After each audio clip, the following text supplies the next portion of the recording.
One other thing before we move off the Patriots is they are, at least on Twitter, I'm seeing like the Patriots had a fraud run, they had a Mickey Mouse run, all of this, yada, yada, yada.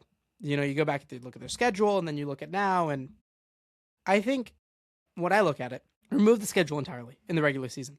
I don't particularly care about the Patriots' regular season schedule now because they beat 3 playoff teams in a row. So all of that crap about the schedule can go away, in my opinion. That has nothing to do with evaluating this team.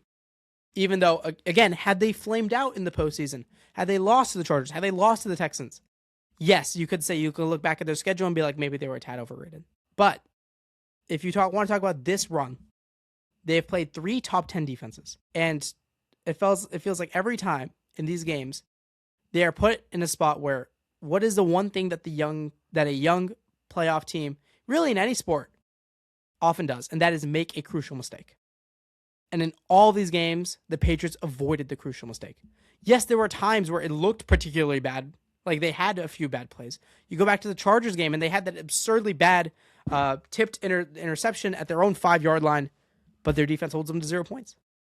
You go to the Houston game where Drake May fumbles inside of their own 20, but then they get up interception. So yes, there were times where the Patriots made mistakes, but surprisingly, like no extremely young team that I have frankly seen for a while, they found ways to rebound and step up through them.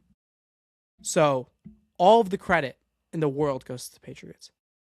I don't want to hear Mickey Mouse run because you go back to that Texans game.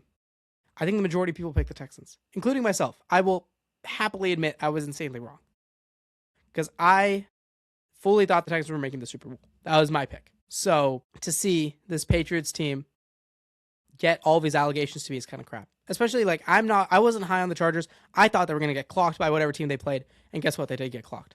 But that's besides the point. A lot of people thought the Chargers were in a sneaky spot to upset them. And they were not. They got destroyed in that one. And yes, I understand that getting to play the backup quarterback for this Broncos team is pretty lucky. But when you look at the performance that the defense turned in, I think it would have been a difficult game for the Broncos to win even with Bo Nix. Do I think the Broncos potentially would have won? Sure. But I think it would have still been a very close, good game. That's my 2 cents on it.